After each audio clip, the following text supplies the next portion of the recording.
Oke, selamat malam. Kembali lagi di Ruang Banjar. Oke, teman-teman, malam hari ini, seperti biasa yang memang, kegiatan yang memang istilahnya ya untuk mengisi kekosongan bahwa, sekarang, kembali lagi saya undang di season 2 ini, teman saya yang memang dulu di, syuting pertama. Kenapa saya undang lagi? Karena di Januari ini, maksud saya di Februari ini, harapan yang memang tadinya di bulan Januari itu, sesuatu yang memang kita harapkan semuanya untuk istilahnya bisa kembali beroperasional, tapi ternyata harapan itu seolah-olah, berlanjut kekecewaan gitu karena tidak apa ya, tidak sesuai yang memang diharapkan, yang ditunggu-tunggu untuk mulai beroperasional di bulan Januari ternyata sampai sekarang di awal Februari, masih belum, berjalan.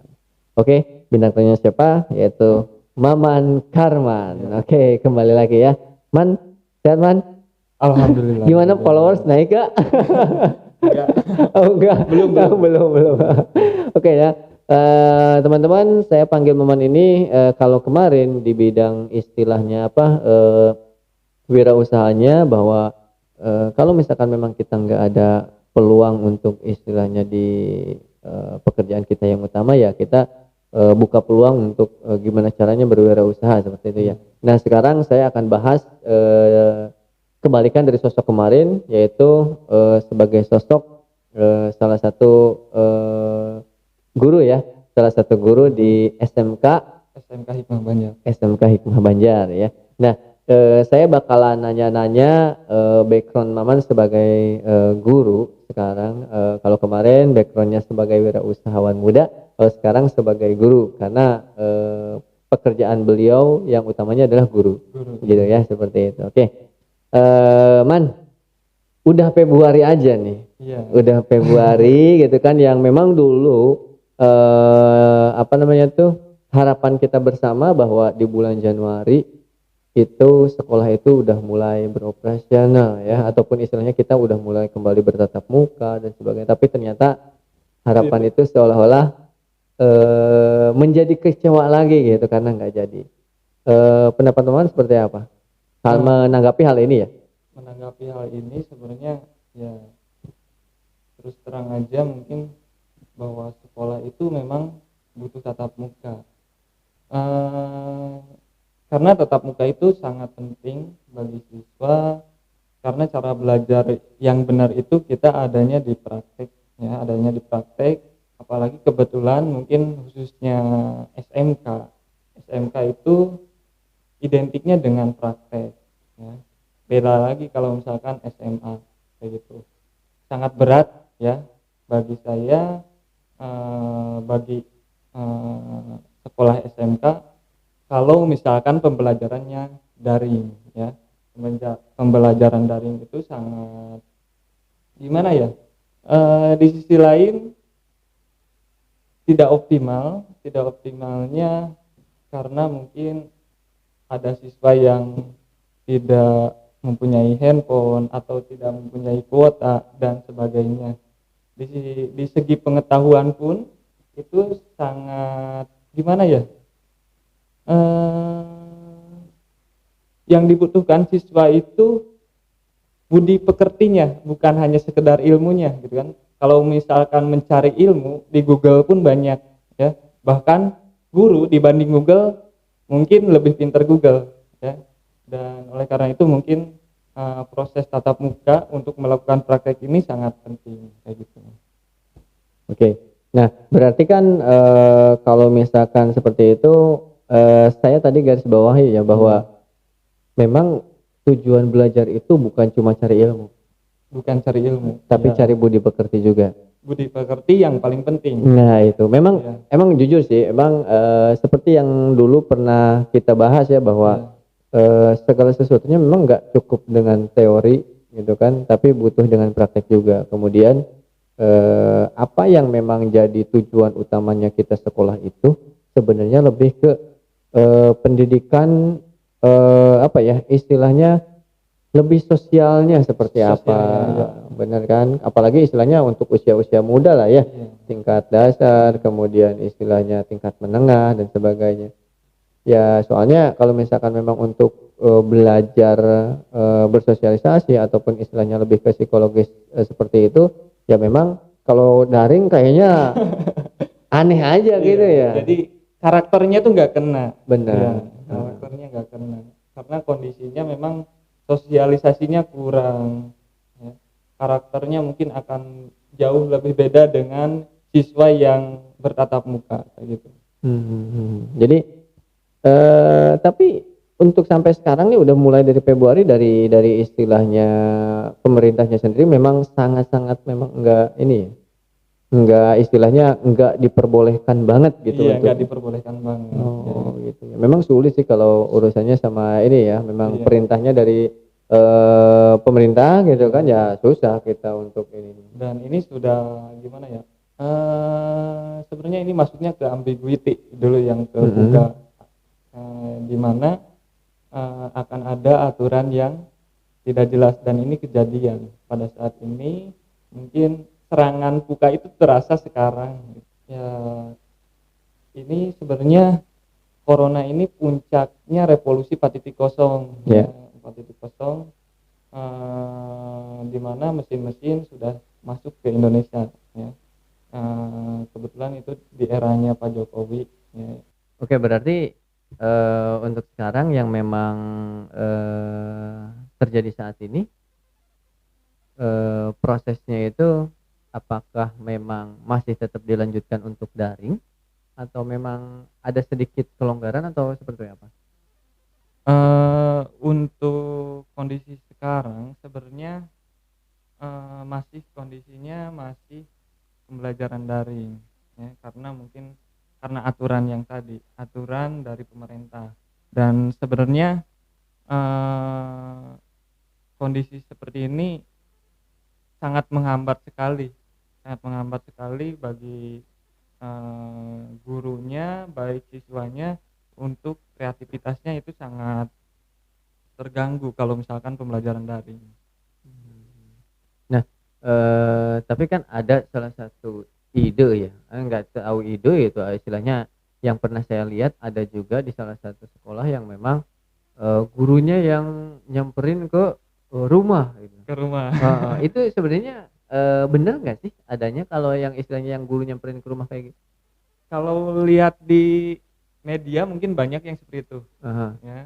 Kalau di Banjar mungkin nggak ada kayaknya, belum ada. belum ada. Oke, tapi nggak tahu kalau guru-guru SD kayak gitu nggak ya? Kalau guru SD mungkin membuat kelompok-kelompok kayak gitu, di rumah siapa kayak gitu Oh, ya. berarti istilahnya dibuat kelompok kecil kali Ya, ya? kelompok Eh, kecil nanti belajarnya di rumah siapa, kemudian nanti si gurunya datang ke rumah si anak tersebut ya, dalam satu kelompok kayak Bang Emok ya. Oke, nah berarti istilahnya apa ya?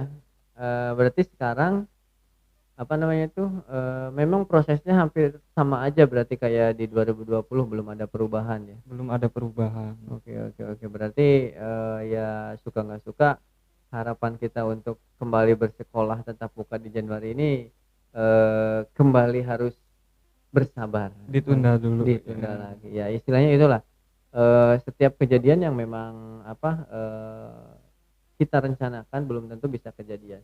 Nah kemudian untuk saat ini eh, kondisi sekolah itu sendiri seperti apa sih dengan istilahnya kondisi siswa, bahkan mungkin penerimaan siswa baru pun online Iya, kan, online. itu sampai enggak ketemu dulu dan sebagainya, pokoknya serba online nya itu. Kondisi di sekolah itu sendiri gimana istilahnya keadaannya sekarang? Kalau ditanya kondisi, mungkin kondisi kelas 3, kelas 2, kelas 1 itu jelas beda. Karena kelas 3 itu sudah merasakan tatap muka. Kemudian kelas 2 sudah merasakan tatap muka. Tapi beda lagi kalau misalkan kelas 1 yang sekarang itu mungkin bisa dibilang sama sekali belum pernah ke sekolah kayak gitu ya. Karena kondisinya kan dulu pas masuk itu pas awal benar-benar kondisinya sedang corona, pendaftaran pun online kalau tahun kemarin ya. Mungkin untuk tahun sekarang juga gak beda jauh seperti itu sih ya. Oke. Kalau karakter itu sendiri bisa dibedakan kelas 1, kelas 2, kelas 3 itu jelas kondisinya. Kelas 1 karakternya nggak kena karena bagaimanapun di sekolah itu kita perlu sosialisasi dengan teman-teman, kemudian kita mendapatkan jati diri di sekolah, baik itu di organisasi ataupun di pembelajaran kayak gitu. Oke. Oke, berarti mungkin sampai gurunya pun mungkin ya belum tahu nih siswa yang kelas 1 sekarang iya, gitu ya. kayak gitu. Gimana gitu anak ini tuh seperti Iya, apa, perlu iya. walaupun istilahnya dia suka komunikasi lewat WA dan sebagainya, tetap lah namanya tetap muka itu perlu sih sebenarnya ya. Cuman ya karena kondisinya seperti ini gimana lagi gitu kan. Oke. Nah, untuk istilahnya yang oke lah pelajaran istilahnya apa ya? Pelajaran yang kayak mungkin IPA, IPS seperti itulah ya, Iya. matematika mungkin bisa belajar secara online. Yang jadi pertanyaan, coba bayangin kalau misalkan pelajarannya itu olahraga. Gimana gitu ya, apakah istilahnya depan kamera gitu kan, tapi saya sempet juga lihat ada yang istilahnya Iya. pelajaran olahraga sambil video call gitu kan, kemudian ada yang olahraga dicontohin gitu kayak kayak tutorial aja gitu loh. Si gurunya disuruh push up. Begitu, berarti emang tapi ada kan guru olahraga gitu kan di SMK? Ada kan? Iya Nah ada. itu istilahnya prosesnya seperti apa? Mungkin hanya sekedar teori aja yang disampaikan. Oh berarti secara Ya, teori. kayak Oh, gitu. Kalau penjas memang enggak kondisinya seperti ini gitu kan. Sangat sulit kalau misalkan untuk praktek kayak gitu. Oke oke oke. Ya siapa tahu gitu kan bisa dengan mengirimkan video contohnya, kemudian anak-anak nanti kan bisa juga Ya gitu mungkin kan. tutorial Tutorial, senam kayak gitu. gitu ya. Ya istilahnya jadi sekarang mah serba ini aja kali ya. Unik Online ya, unik lah, unik. unik bisa dibilang. Tapi ya memang sih tadi ngebahas yang tadi tuh, balik lagi yang tadi bahwa nggak semuanya emang punya kuota gitu kan, nggak Iya. semuanya punya, HP. Makanya ya jujur aja sih untuk saya pun melihat kondisi seperti ini, yang paling saya, sedih itu ataupun istilahnya saya, prihatin itu ketika si anak tersebut nggak punya HP, Iya. gitu kan.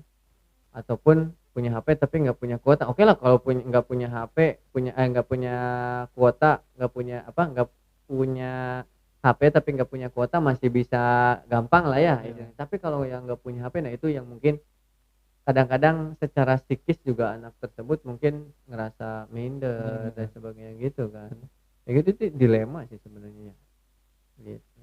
Tapi gimana tuh, selama ini yang memang, jadi siswanya, Maman ini semuanya punya HP atau ada juga yang enggak? Dari setiap kelas mungkin ada aja yang Ada tidak aja. mempunyai HP, bahkan kuota tidak punya kayak gitu. Tetap ada kendala-kendalanya. Mungkin di sisi lain banyak yang malesnya juga kayak gitu. Karena pembelajaran daring itu memang sangat membosankan mungkin bagi mereka kayak gitu. Iya. Oke, berarti, apa namanya tuh, kalau misalkan, tapi secara sosialnya itu baik istilahnya secara tetangganya ataupun secara ininya, tapi dengan kitanya kalau bisa bersosialisasi mah ya dengan tetangga sekitar dan sebagainya gitu kan, ya sebenarnya sih malah jadi, saling bisa dibilang ya, istilahnya bisa saling bantu dan sebagainya, itu bisa terjadi di saat ini gitu, yang tadinya acuh aja mau punya mau enggak, tapi dengan adanya istilahnya kejadian ini mereka bisa saling support satu sama lain gitu kan. Oh terus itu nggak ada HP, bantuin untuk ini Iya. gitu kan, kayak gitu bisa ya. Di sisi lain di samping itu mungkin bisa jadi peluang bagi mereka-mereka yang memang mempunyai minat berwirausaha. Bener nggak? Nah sekarang dengan kondisi seperti itu menarik istilahnya apa ya, dalam artian si siswa ini jadi apa ya, jadi membuat satu sama lainnya itu saling, ya istilahnya mah, sharing gitu kan, kemudian istilahnya saling merasa istilahnya mah, membutuhkan, Iya, kemudian sosialisasinya mungkin untuk yang di sekitarnya gitu kan, tetangganya lah dan sebagainya mungkin bisa saling bantu gitu kan. Ngelihat kondisi itu gimana tuh? ya, kalau dari segi itu mungkin bisa saja siswa melakukan hal itu ya. Di samping itu juga mungkin ada siswa yang memang memilih untuk kerja ya, karena memang kejenuhan di rumah ya. Ada juga yang memang melakukan wirausaha dan itu sebenarnya peluang bagi mereka-mereka yang memang mempunyai minat wirausaha tinggi ya, mempunyai motivasi untuk berprestasi dalam bidang kewirausahaan. Dan tapi di sisi lain juga banyak siswa yang memang dalam tanda kutip mungkin males ya kayak gitu, lebih memilih main game dibanding melakukan menghasilkan pendapatan kayak gitu. Nah itu yang paling berat untuk sekarang itu, siswa itu justru yang paling banyak persentasenya itu adalah mereka lebih banyak main game-nya Iya, ketimbang cari peluang untuk usahanya ataupun cari peluang untuk belajar lebih giatnya. Itu hampir ya istilahnya mah menembus angka 60%-nya itu banyakan lebih banyak main game-nya iya. untuk saat ini. Kalau dilihat dari jenis kelamin pun mungkin perempuan lebih banyak yang tekun gitu kan dibanding laki-laki Iya ya iya kayak iya. gitu. Sedangkan pemimpin itu sebenarnya laki-laki. Iya, Tapi yang malas itu justru malah laki-laki ya. iya.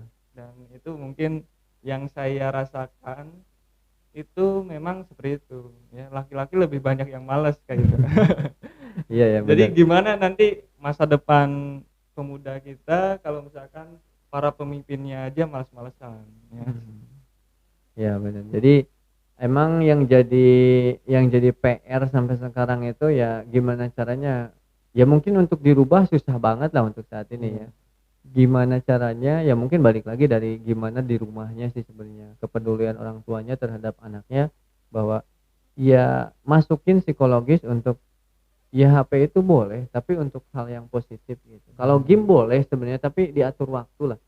Soalnya kalau yang sekarang saya lihat, itu anak-anak itu lebih lebih, cenderungnya itu banyak main game-nya itu nggak tahu waktu, iya, bahkan sampai istilahnya bisa larut malam, bisa seharian full gitu kan, bisa sampai sambil tiduran gitu kan, itu sampai kuat nggak makan loh, kayak gitu. Itu saya yang saya heran itu kayak gitu untuk sekarang itu. Bingung lah untuk istilahnya apa ya, kalau bahasa Sundanya itu ngomongan budak ayeuna mah gitu kan. Susah banget iya, beneran. Orang sekarang diomongin malah, jawab apa, kayak gitu iya. sih emang. Balik lagi lah gimana gimana, dari orang tua itu sendiri sih. Karena eee, kalau di sekolah itu memang tidak dituntut untuk eee, apa ya, gimana ya maksudnya? Dituntut untuk, ini ya, apa, benar-benar bisa, menjadi seseorang yang mempunyai apa ya, mental dan istilahnya apa ya, jiwa ya berbudi pekerti luhur Iya, gitu. kayak gitu. Susah soalnya untuk yang sekarang itu. Ya kalau misalkan di rumah gini ya, kemarin saya dapat cerita dari tetangga saya sendiri, itu katanya bahwa, "Aduh ini, eee, guru nyuruh istilahnya orang tuanya ngedampingin katanya gini gini gini gini, harus sambil belajar gini gini gini." Tapi cenah, dia itu yang jadi kendala bukan orang tuanya nggak mau, tapi anak-anak itu rata-rata apa ya istilahnya tuh, ngelawan ke orang tuanya itu, "Udah mah susah dan sebagainya." Beda kalau sama gurunya katanya gitu keluhannya. Memang ya dilema ataupun kejadian seperti itu pasti ada Iya, dan memang sekarang mungkin lebih banyak seperti itu gitu. Karena ya suka nggak suka orang-orang tua mah jarang ngajarkeun gitu ya, maksudnya ngajarkeun dalam artian pelajaran ya, iya, pelajaran istilahnya sekolah. Tiba-tiba harus jadi gurunya gitu kan, ya memang anak-anaknya juga kadang-kadang mungkin, "Oh apa sih teu ngarti gitu Iya. kan. Nah, seperti itu dilema kan Iya. gitu. Karena biasanya keluarga mempunyai tradisi kemudian kebiasaan untuk mendidik anaknya eh, untuk bisa berhasil ya. Makanya mungkin tugas guru cuman eh, ngasih motivasi atau dorongan supaya si anak bisa menyadari mempunyai bakatnya kayak gitu. Iya. Kalau guru tugasnya ke sana. Iya. Nah, terus gini yang saya mau tanyain, bener nggak sih gitu, bener nggak sih, eee, pikiran masyarakat sekarang ataupun pikiran, ya istilahnya mah masyarakat kita lah ya sekarang bahwa mereka itu mandang image guru yang sekarang itu yang baru nih, Iya. yang baru ya saya bilang yang baru. Yang baru itu dalam artian ya kurun waktu ya 3 tahun terakhir lah gitu ya, ya otomatis kan guru-gurunya masih masih fresh tuh atau Iya. muda. Nah, image-nya itu bahwa enak banget jadi guru sekarang, apa-apa tinggal nyuruh, apa-apa tinggal nyuruh gitu kan. Nah, terus istilahnya tugas guru di sekolah apa, katanya gitu kan. Nah, itu ngejawab ngejawab, apa ya istilahnya, mungkin isu bisa dibilang ya, isu seperti itu terhadap, masyarakat seperti apa sih? Iya. Jadi emang bener nggak sih gitu kan, apakah guru sekarang mah lebih lebih praktis, lebih enak nggak kayak dulu? Kalau guru dulu mah kan kalau anak belum bisa gitu kan, kalau anak belum bisa, sampai-sampai ya nggak pulang, Iya. kayak gitu. Tapi kalau yang sekarang justru lebih banyaknya ngebebaninya di rumah, kata kasarnya. Apa apa tuh, melihat isu ataupun yang memang yang sekarang lagi ini di masyarakat seperti itu? Sebenarnya dibilang enak jadi guru itu memang kondisinya tidak enak, apalagi kondisi sekarang yang memang harus memenuhi aturan yang ada dari pemerintah. Ini sangat berat bagi guru sekarang di mana kita harus berhadapan dengan sistem informasi manajemen ya, yang Mhm. memang dikeluarkan sama pemerintah itu sendiri. Bukan hanya sekedar mengajar, tapi juga harus menyusun laporan-laporan yang tersampaikan ke pemerintah kayak gitu. Jadi bukan berarti jadi guru itu enak, enggak. Jadi bukan hanya sekedar mengajar, tapi juga harus berdiskusi atau menyampaikan hasil pembelajaran kita ke kedinasan kayak gitu. Oke. Jadi memang sebenarnya sih pada kenyataannya, jadi guru itu enak nggak enak gitu ya, Enak ya, heeh. enak ya. Tapi ya istilahnya harus memang resikonya seperti itu, Iya. namanya istilahnya ya bukan cuma guru sih sebenarnya apapun itu, rek rek bagus, rek bener, tetep we Iya. diomongkeun gitu kan, Heeh. seperti itu. Ya nggak apa-apa lah, yang penting kita enggak, apa ya, enggak istilahnya enggak sesuai yang mereka omongin kalau jelek gitu kan, kemudian yang penting kitanya yang bener aja, Iya. gitu. Kalau misalkan kitanya bener ya terserah apa kata orang, yang penting kitanya, sesuaikan apa yang memang harus kita lakukan, seperti itu ya. Oke. Nah itu ya, teman-teman, sebenarnya sih kalau untuk yang apa, kesempatan kali ini kita lebih fokusnya ke sana ya, lebih ke Iya. fokusnya bahwa, eee, kita itu seolah-olah, diberikan harapan yang ya cuma sekedar harapan Januari bakalan tatap muka gitu kan, Iya. tapi ternyata enggak ya. Mudah-mudahan sih ke depannya entah itu 2 bulan lagi, entah itu 1 bulan lagi ada informasi yang baik lah ya. Iya. Ada informasi yang baik buat istilahnya dari segi intinya sih sekolah lah, intinya sekolah teman-teman, Mbak. Jadi sekolah ini kayaknya penting banget lah menurut saya mah gitu ya. Gimana orang mau istilahnya bisa terbentuk, jiwanya gitu kan Jiwanya. ataupun istilahnya psikologisnya Iya. ataupun terbentuk, eee eee, gaya hidupnya, kalau misalkan tatap mukanya enggak, Iya. bener nggak? Iya. Kayak gitu, karena kalau belajar online mungkin bisa secara teori, tapi secara pikiran, psikologis dan sebagainya kita kayaknya nggak bakalan bukan nggak bakalan, tapi sulit untuk terbentuk, gitu ya. Iya. Nah, untuk sekarang sendiri sebenarnya untuk di sekolah nih, untuk apa, Maman gitu kan, sebagai guru ya, kalau nggak salah guru apa ya? Guru Guru kewirausahaan.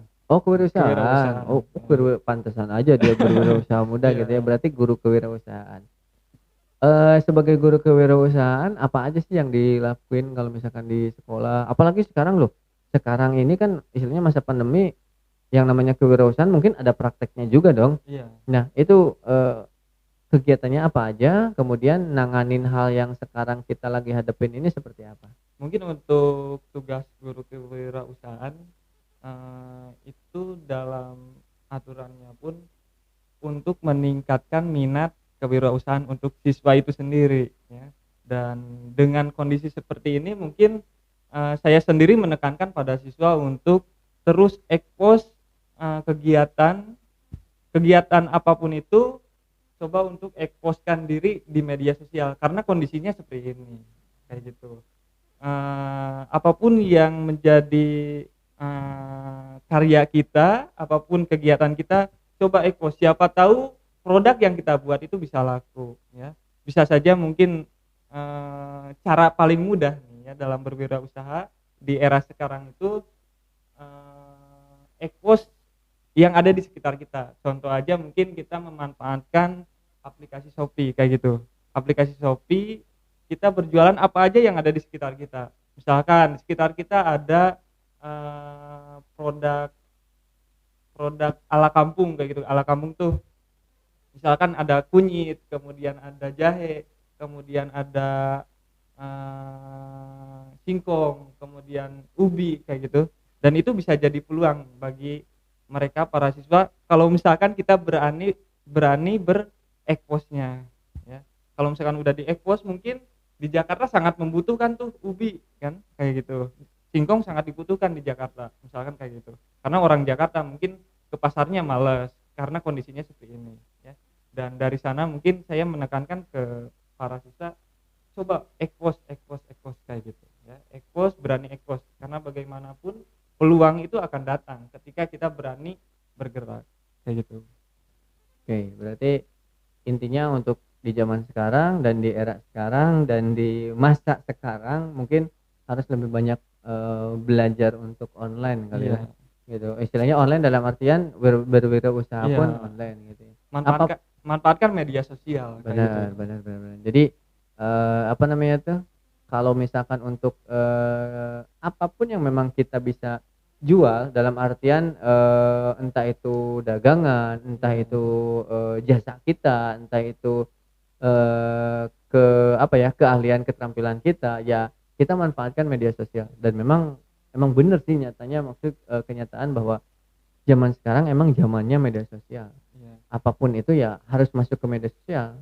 Layaknya media sosial itu layaknya sebuah panggung sandiwara ya. Panggung sandiwara, apapun yang menjadi kelebihan kita expose di sana kayak gitu supaya orang lain itu mengetahui kelebihan kita, kemudian kelebihan kita itu menjadi inspirasi bagi orang lain atau mungkin bisa dibeli sama orang lain kayak gitu. Iya, benar. Ya itu ya, teman-teman. Jadi apapun yang menjadi keahlian kita, kalau kita pajang di media sosial itu kemungkinannya dua. Ada yang melihat, sama yang ada yang nggak melihat. Iya. Tapi kalau kita nggak expose di media sosial, itu kemungkinannya cuma satu, nggak ada yang ngelihat. Kayak Benar gitu, nggak? ya. Ya gitu. Jadi intinya coba aja dulu, pasang aja dulu gitu kan di apapun itu gitu kan. Yang penting dipasang aja dulu. Siapa tahu orang ada yang suka gitu kan dan sebagainya ya, bisa jadi harga jual juga seperti itu ya. Oke. Saya juga kayak gini, terinspirasi juga sama teman saya yang memang sering mengekspos kayak gitu. Teman saya memang kondisinya itu dia tuh jualan herbal ala kampung ya. Herbal ala kampung itu Abdul Aziz ya. Abdul Aziz kebetulan dia tuh jualannya di, tahu kan Abdul Aziz Ya. ya? Abdul Aziz. Nah dia tuh kemudian dia mencoba berekspos apapun yang ada di sekitar dia ya.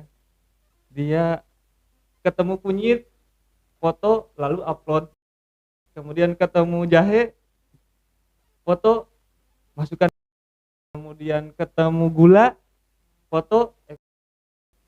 Hasilnya itu sekarang alhamdulillah dia udah masuk ke star seller ya, dan mungkin suatu saat mungkin akan mempunyai predikat status juragan ya kalau misalkan terus konsisten kayak gitu ya.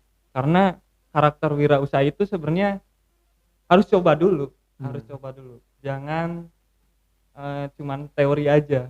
Karena yang sulit itu actionnya kayak gitu. Ya. Oke, emang sih bener sih, apapun itu dari awalnya itu dari iseng. Iya, kayak Dari gitu. iseng gitu kan. Dengan istilahnya isengnya itu, oh ternyata kalau diseriusin bisa jadi serius gitu kan, ya kenapa enggak gitu Iya. ya. Oke, mungkin terakhir yang istilahnya mau diberikan saran bagi istilahnya teman-teman yang lain ataupun buat apapun itulah yang mau disampaikan dari Maman, silakan.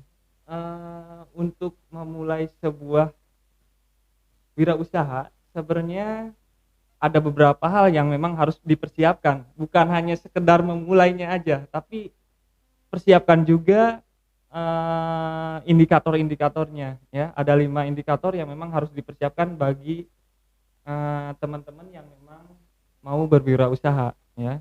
Yang pertama itu motivasi berprestasi. Motivasi berprestasi ini di mana kita harus mempunyai goal-goal kecil, kesuksesan kecil. Kesuksesan ini harus diraih ya, harus diraih dengan proses yang memang dimulai dari nol dulu. Dimulai dari nol, mencoba langkah pertama, langkah kedua, langkah ketiga, dan nanti mungkin akan dipertemukan dengan level-levelnya. Layaknya sebuah kita main game ya, main game kalau misalkan di level pertama nih kayak gini, teorinya kayak gini.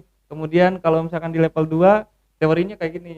Dan memang tidak semuanya bisa sukses dalam wirausaha, tapi setidaknya kalau kita mencoba langkah pertama mungkin kita akan menghadapi level level kedua, ketiga, dan selanjutnya ya. Dan ilmu itu datang pada goal-goal goal-goal kecil itu ya, goal-goal kecil yang tadi ya. Semua bertahap kayak tangga kayak gitu. Kemudian yang kedua, orientasinya ke depan ya. Orientasi ke depan tentu kita punya bayangan 1 minggu yang akan datang saya akan seperti ini, kemudian 2 minggu yang akan datang saya akan seperti ini, kemudian 1 tahun yang akan datang saya akan seperti ini, kemudian 5 tahun yang akan datang saya akan seperti ini. Dan sekarang ini, kondisi sekarang misalkan saya pribadi mungkin karakter seperti ini sudah dipersiapkan 5 tahun yang lalu kayak gitu ya.